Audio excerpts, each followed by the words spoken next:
Hello guys, welcome back again sa ating YouTube channel, no, The Action Man. Una sa lahat, may galab shoutout po sa lahat ng mga kakamping at sa mga hindi man mga kakamping. Kung interesado ka sa bidyong ito, patapusin mo na hanggang dulo at huwag nyo nang kalimutan na i-like at i-share ang ating video para malaman ng ilan sa ating mga kababayan na nagtutulog-tulugan sa katotohanan.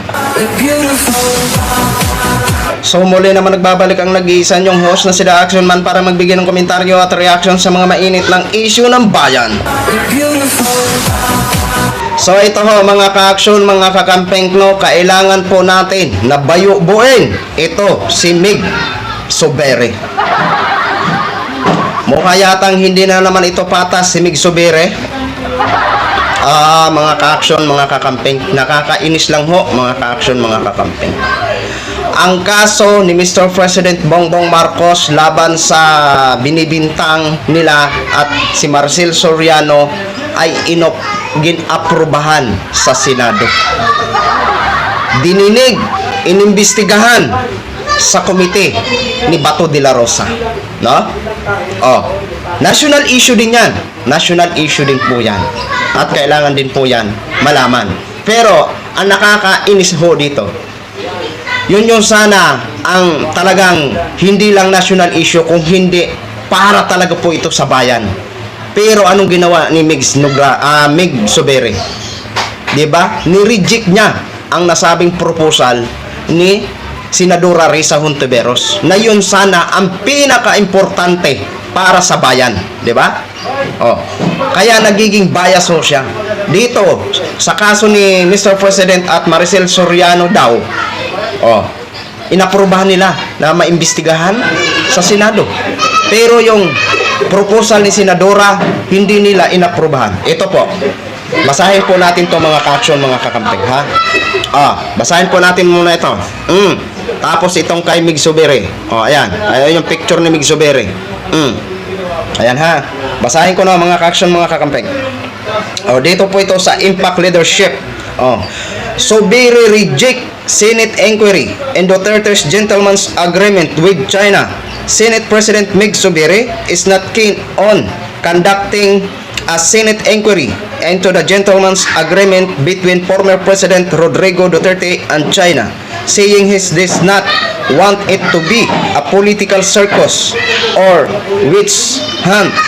Senate Deputy Majority Leader Risa Hontiveros proposed Senate Resolution PSR number 982 seeking an investigation into the agreement and has been pending in the Committee on Rules chaired by Senate Majority Leader Joel Villanueva.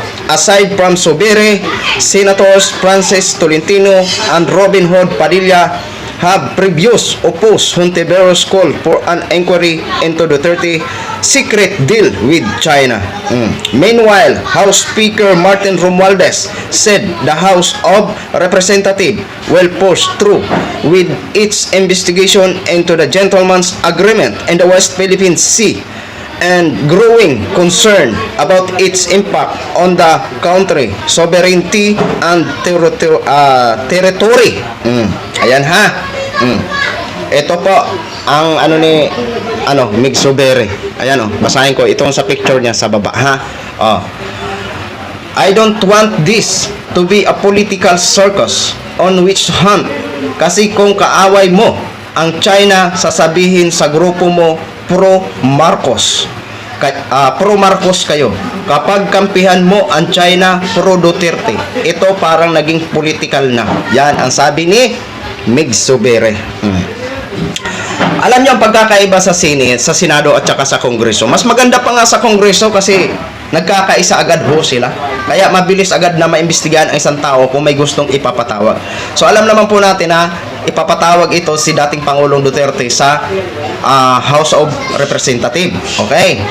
Marami po ang nag-agree. Pero dito sa Senado, ayan, sila Francis Tolentino, Robin Hood Padilla, Bato de la Rosa, ayaw nila yan na paimbestigahan ang nasabing secret deal ni dating Pangulong Duterte. Kaya, ayan, nakaano pa rin ito si Mig Zubiri, nakanganga pa rin.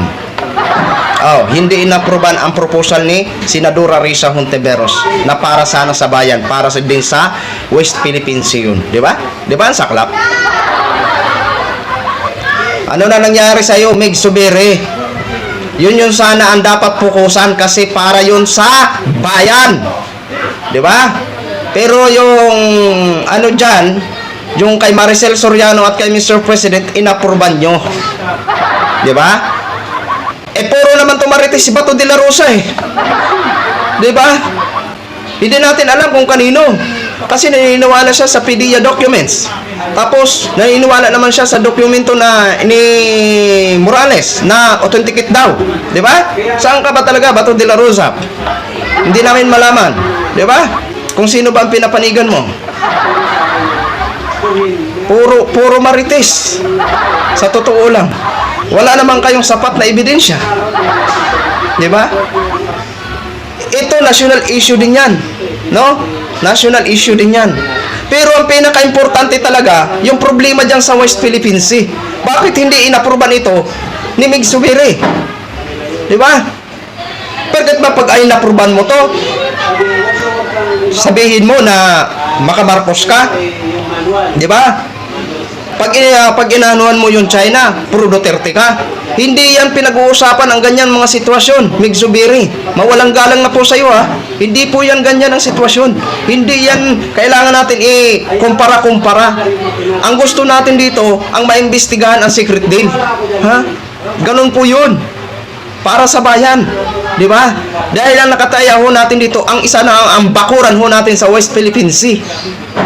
Di ba? Maging pantay po kayo. Di sana, kung hindi nyo to inuprubahan, huwag nyo sana uprubahan dyan na maimbestigahan sa Senado ang regarding kay Mr. President at Maricel Soriano. Kung tutusin, hindi naman talaga yan malaking issue. Pinapalaki lang yan ng mga DDS dahil isa lang ang gusto nilang ang mapababa sa pwesto si Mr. President para pumalit ang kanilang poon. Yun lang po yan, di ba?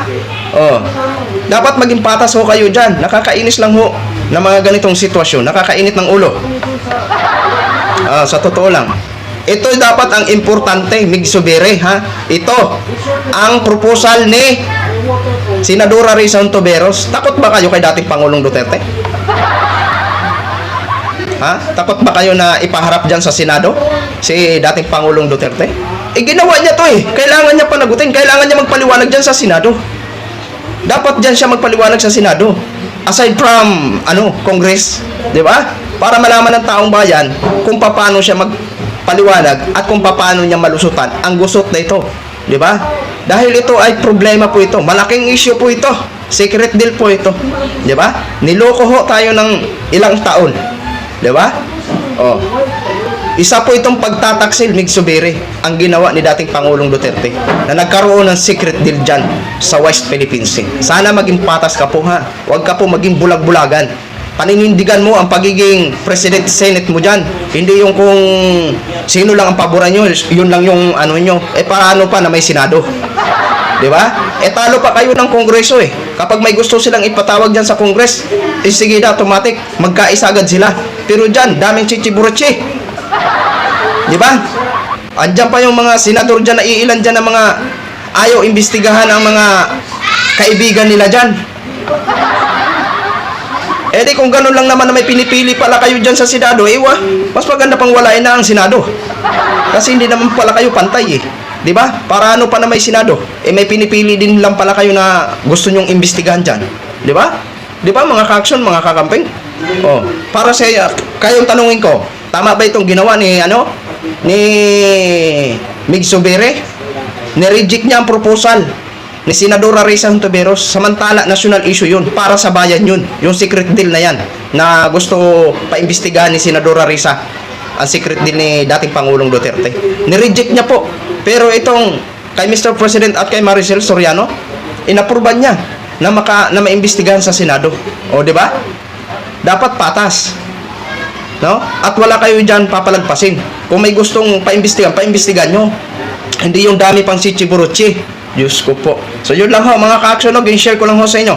Maraming salamat po sa ating mga viewers Luzon, Visayas at Mindanao all over the world. Ako po ang inyong lingkod, si The Action Man. Have a good day everyone.